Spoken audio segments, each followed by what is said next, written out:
Today's message is helping kids to listen. Hi, welcome back to Kay's Corner. Well, this is my Tuesday 10-minute talk, and today's episode is actually a continuation of last week. Last week, we talked about how to listen without judging, and I wanted to call this segment How to Get Kids to Listen, because many of us out there, and including myself, we have issues sometimes getting our kids to listen and other people to listen. So I just want to go over some strategies and expound more on what we talked about last week. So let's just review the key things. Now, one of the first things I said is, when someone says something, especially something you don't agree with, let's not judge immediately. And let's not jump to conclusions, because sometimes when we react, those people, especially our children and people we love, they react and they shut down, and then they say things like, never mind, I knew I shouldn't have come to you, or all right, never mind. But we don't want them to shut down. We want them to come to us because we want to help and lead and guide them, and especially if they're young people. So, first thing is, if they say something that you don't quite agree with, get all the information. Get all the information. And while you're getting that information, remember we said to watch your facial expressions. So stay as stoic as possible.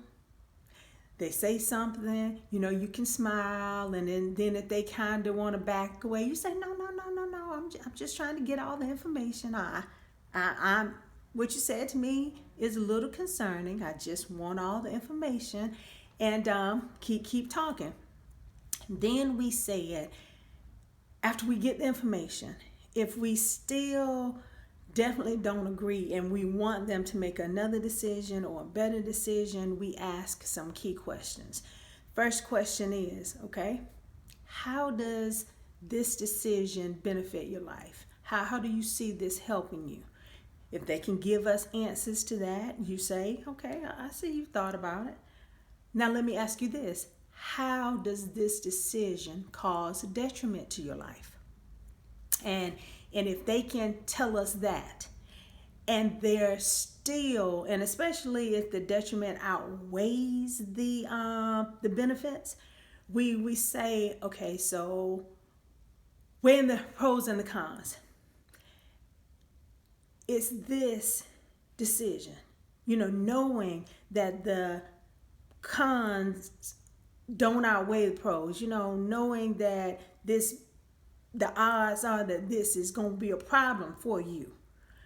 I've even asked students. I've asked my children. And believe it or not, this question works for children. I ask them, I say, okay, is this a decision you would want your child to make?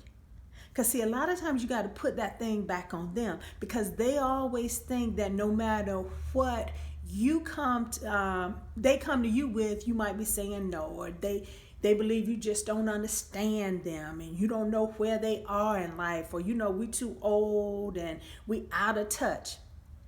But these young people, our children, we have raised them. They have our values instilled in them, whether they act like it or not. A part of us has been manifested in them. Ask them that question. I asked them that question. If your child wanted to make this decision, what would you say? And then listen to that, because see, a lot of times I find when I ask students that, they'll tell me, no, I don't think I would want my child to do it. So I say to my students, now, if you wouldn't want your child to do it, why is your mother or father wrong for not wanting you to do it? I say to my son and my daughter, now, if this is something you wouldn't want your child that you love, that you have raised, that you have put your all into, if you wouldn't want your child to do it, Why am I wrong for not wanting you to do it? And believe it or not, that question makes them think. And even if they still don't come around and don't see things the way that you see them, as I said in the other episode, a person's perspective is their truth. But talking to them, trying to gently guide them into another direction. See, you start to change that perspective a little bit. You've allowed yourself to see how they're thinking. You may not necessarily understand why they're making that decision, or you may understand more about why they're making that decision. But all in all, it's better to have had a conversation with your child. It's better to be able to talk to your child or the young people in your life or the people in your life that you're trying to help than for them to go out and make bad decisions.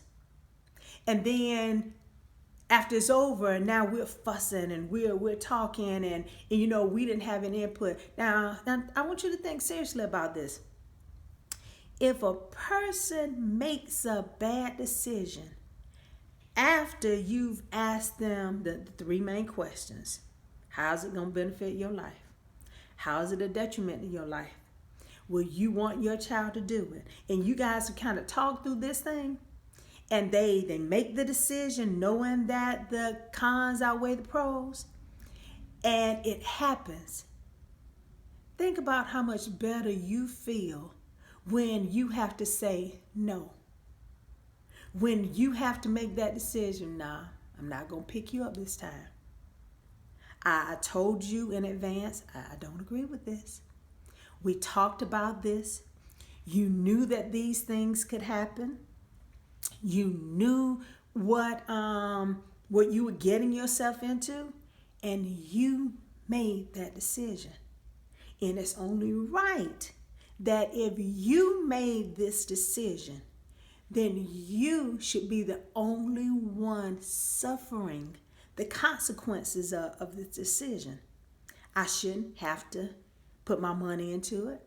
I should not have to put my time into it. In one of my previous episodes, I spoke about unconditional love versus willingness.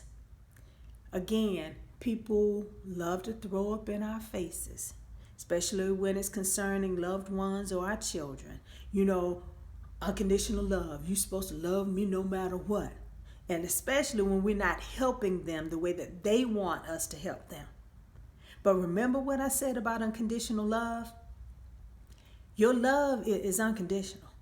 No matter how difficult our children can be, no matter what they do sometimes, you love your child sometimes, even if your child is one of those that have been arrested, those that, they're not doing well in school, they don't get along with anybody in the family, they're just a problem kid sometimes. And, we're trying to get to the bottom of those things that are bothering those young people. But regardless, you love that child.